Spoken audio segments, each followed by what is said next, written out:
Those have questions from Dr. Himadri and of course interact with him during the lunch break. Sunny plays a pivotal role in crafting strategies that address emerging cybersecurity challenges in modern digital ecosystems.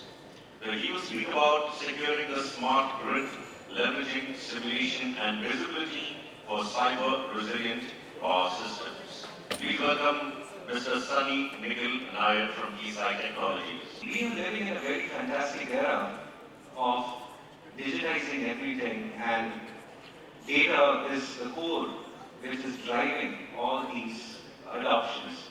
So it is amazing to hear that you can buy a vehicle as a subscription and you can enable the features whenever it wants. That's a fantastic opportunity. It will be more like using a mobile phone and a vehicle in the same way.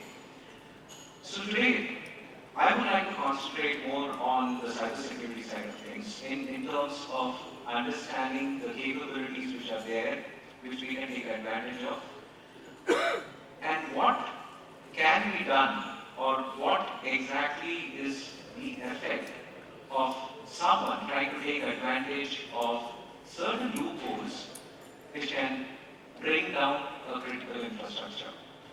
Now, this may extend to the power grid architecture, it can also extend to your homes, it can also extend to your electric vehicles, because all of these components today are communicating with each other, it is interconnected, and when we take advantage of the communication protocol, the underlay, which is the data which is flowing on physical systems like sensors, intelligent systems which is taking care of the power distribution capabilities.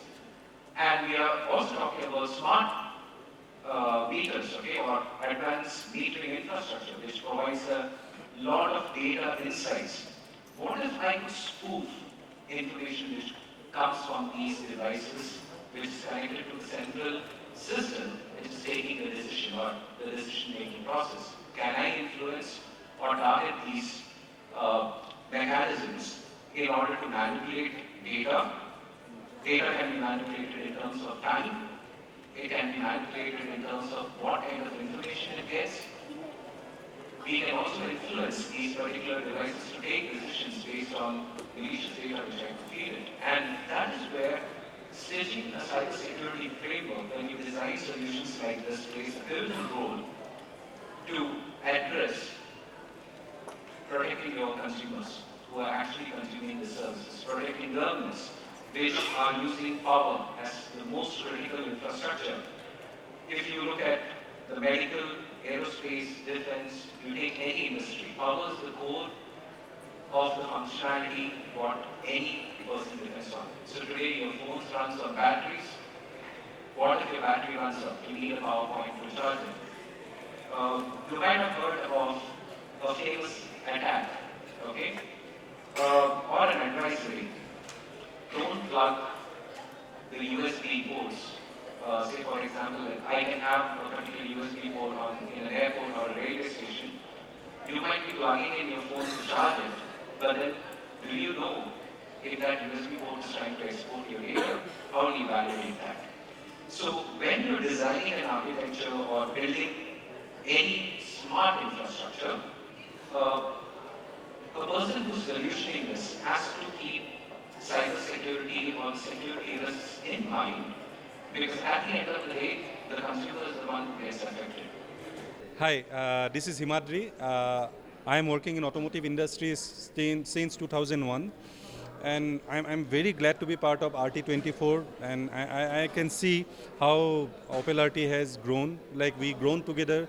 I started my career and we started interacting with Mr. Girish since 2003 onwards for the system, and I could see the kind of collaboration what we had in last 23 years. It was just amazing. And coming back to today's kind of relevance of Opel RT's kind of system, is a huge relevance, because today the industry is shifting towards the EV, and EV Opel is the best. They are the kind of choice for the industry, automotive industry, because of the solvers what Opel provides, the hardware it provides, the computational platform it provides, and kind of integration. So you need a kind of very good battery simulator, cell simulator. Opel can integrate, and Opel we want to have a kind of lab view. Opel can integrate. You want a FPGA solver, best in class solver is from Opel. So that's where we get a lot of confidence. In my previous organization, we could kind of harness the power of Opel, and we could deliver, which is unthinkable. So those I cannot give the details in public, but what I can tell you, the product, if you want to develop, it needs around 2 years time. With Opel, we could develop within 3 months of time, and which is going to go for production. So now in my current organization, we are going to have a digital twin based on Opel system, and which is going to kind of solve a lot of our issues. And I'm very happy to be here, and I'm so happy to see the 2 decades of Opel India, and thanks to all the effort for Girish and his team. I'm Girish Nanchundaya. I happen to be here on the board. I'm the managing director for Opel India. It's so nice to have so many industry experts over here. This is the second day of the show, and we are glad to have so many people from varied industries like defense, aerospace, and automotive, and the Smart Grid Forum people are here. It's very nice to have them all here exchanging ideas on how real-time simulation is helping them. And what is more critical is this is helping a variety of industries focusing on reduction of CO2, which is very, very important for the earth. We are seeing the climate change, the effects of climate change. One of the speakers was also saying that, earlier, once in 5 years we used to have the cyclone, but now it's every year we have 5 cyclones or earthquakes or something like that. So we are seeing the effect of us having abused Mother Earth.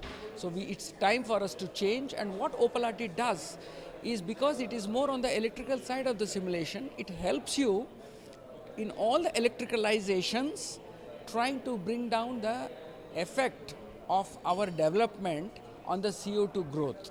So I'm very excited, and India is contributing very well onto the global stage, because a lot of work happened here, even though one would tend to believe that India is only back office for a lot of operations. It's not so. It's actually doing some very good work here in India itself. So we are very happy to be a part of Opel India.